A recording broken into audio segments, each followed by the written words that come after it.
তিনি এতটাই ভয়ের মধ্যে আছেন, তার মনোজাগতিক সবকিছুতে একটা তুমুল ভয় ভর করে আছে। তিনি না গেলেন মাইলস্টোন স্কুল অ্যান্ড কলেজের ক্ষতিগ্রস্ত এলাকা পরিদর্শনে, না গেলেন কোনো হসপিটালে। একাধিক হসপিটালে আহতরা চিকিৎসাধীন রয়েছেন। এর আগে আমরা কোনো সরকার প্রধানের সময় আমরা দেখেছি যে কোনো বিপদের আঁচ পেলেই বা বিপদের পূর্বাভাস পেলেই প্রধান উপদেষ্টা ডক্টর মোহাম্মদ ইউনূস তড়িঘড়ি করে বৈঠকে বসেন রাজনৈতিক দলগুলোর সঙ্গে, অথবা যে দায়িত্ব তিনি নিজে নিতে চান না, অন্যের কাঁধে চাপিয়ে দিতে চান, তখন রাজনৈতিক দলগুলোর সঙ্গে বৈঠকে বসেন। এর বাইরে সারা বছর তিনি বৃদ্ধাঙ্গুলি প্রদর্শন করে আসছেন রাজনৈতিক দলগুলোর প্রতি। আর বিএনপিও প্রধান উপদেষ্টার যে কোনো ধরনের ডাক পেলেই নিজেকে ধন্য ধন্য মনে করে।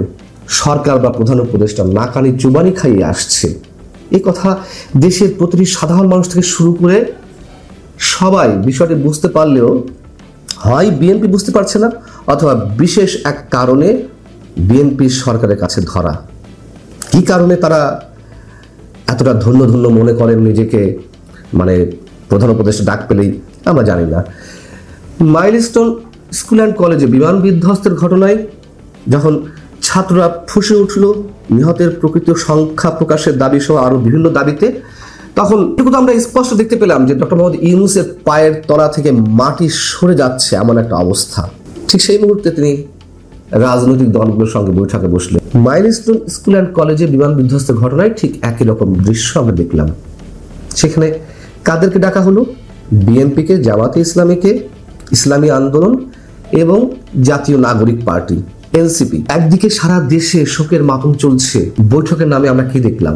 বৈঠকের নামে দেখলাম সারা দেশে যখন আহাজারি, অন্যদিকে প্রধান উপদেষ্টার হাস্যজ্জ্বল ছবি। এই বিষয়টি অনেক বেশি ভাইরাল হয়েছে এবং একই সাথে তাদের খাওয়া দাওয়ার ছবি ফটো সেকশন করলেন, সেই ছবি প্রকাশ পেল। এতটুকু লজ্জা নেই এই মানুষগুলোর। এই ছবি প্রকাশের মধ্য দিয়ে কি বোঝাতে চাইল সরকার? মানে বোঝাতে চাইলো যে তারা যে কোনো ষড়যন্ত্রের বিরুদ্ধে ঐক্যবদ্ধ।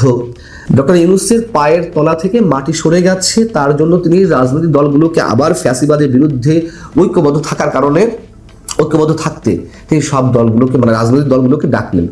সেখানে 4 দল কেন? আর 4 দল থাক, 3 দল থাক, তার মধ্যে এনসিপি কেন? এনসিপি কোনো নিবন্ধিত রাজনৈতিক দল? সিপিবি কোথায়? বাসদ কোথায়? নাগরিক ঐক্য কোথায়? গণসংহতি কোথায়? এবি পার্টি কোথায়?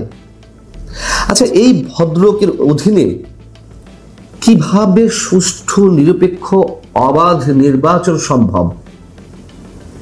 এই ব্যক্তিত্ব প্রতি পদে পদে তার যে পক্ষপাতিত্ব সেটা প্রকাশ করে আসছেন। এবং নাগরিক জাতীয় ঐকমত্য কমিশনের যে বৈঠকগুলো চলছে, ঐকমত্য প্রতিষ্ঠার বিষয়ে প্রায় 6 মাস 7 মাস হয়ে গেল, আর এক সার্কাস চলছে, রীতিমতো সার্কাস প্রতিদিন। এমনকি গত সোমবার যখন ভয়ঙ্কর বিপদটি নেমে এলো বাংলাদেশের উপরে বিমান দুর্ঘটনার, তার পরের দিন সকালেও জাতীয় ঐক্যমত্য কমিশনের বৈঠক হয়েছে। কি উদ্ধার করছে এরা? কি হয়? আমি তো বেশ কয়েকটা রাজনৈতিক দলের নেতাদের সঙ্গে কথা বলেছি, জানি সেখানে কি হয়। খাওয়া দাওয়া আর এসব নাটকবাজি, ভাওতাবাজি, এছাড়া তো আর কিছু নয়। এবং দিনের পর দিন এগুলো টেনে নেওয়া হচ্ছে বৈঠক থেকে। অর্থাৎ রাত্রে যে জরুরি বৈঠক বসেছিল সেখান থেকে বেরিয়ে জামাত নেতারা বলছে যে ফ্যাসিবাদী শক্তির ষড়যন্ত্র ঠেকাতে দেশীয় ফ্যাসিবাদ বিরোধী রাজনৈতিক দলগুলোর মধ্যে ঐক্য অটুট রাখা অত্যন্ত জরুরি বলে জানিয়েছেন প্রধান উপদেষ্টা। ফ্যাসিবাদ বিরোধী মানে কি? আওয়ামী লীগের ফ্যাসিবাদিতার বিরুদ্ধে ঐক্য ধরে রাখতে হবে। হ্যাঁ, ফ্যাসিবাদিতার নগ্ন রূপ যে আমরা এই সরকারের সময় দেখছি। ডক্টর ইউনূস প্রতি পদে পদে ফ্যাসিবাদিতার চরম দৃষ্টান্ত স্থাপন করছেন। তিনি এতটাই ভয়ের মধ্যে আছেন, তার মনোজাগতিক সবকিছুতে একটা তুমুল ভয় ভর করে আছে। তিনি না গেলেন মাইলস্টোন স্কুল অ্যান্ড কলেজের ক্ষতিগ্রস্ত এলাকা পরিদর্শনে, না গেলেন কোনো হসপিটালে। একাধিক হসপিটালে আহতরা চিকিৎসাধীন রয়েছেন। এর আগে আমরা কোনো সরকার প্রধানের সময় আমরা দেখেছি তিনি প্রাসাদ থেকে বের হলেন না, তিনি তার যমুনার বাসভবন থেকে বের হলেন না। মানে সব জায়গাতে তিনি রেকর্ড সৃষ্টি করছেন। কেন বের হচ্ছে না তিনি? কেন আহতদের দেখতে গেলেন না? আর এই যে ঐকমত্যের নামে বৈঠক, এটা আসলে ঐকমত্যের নামে জরুরি বৈঠক নয়, স্রেফ তার গদি রক্ষার বৈঠক। বারবার বলছি, তার পায়ের তলা থেকে মাটি সরে গেছে। অনেক আন্দোলন হয়েছে, যৌক্তিক অযৌক্তিক, এই 1 বছরে। কখন কোন পর্যায় থেকে কিভাবে আন্দোলনের দানা বেঁধে ওঠে তা কেউ বলতে পারে না। আওয়ামী লীগও অত্যন্ত সুকৌশলে অনেক ধরনের আন্দোলন, অনেক ধরনের যৌক্তিক কিংবা অযৌক্তিক আন্দোলন প্রতিহত করেছে। একটা পর্যায়ে ষড়যন্ত্রের কাছে তাকে হার মানতে হয়েছে।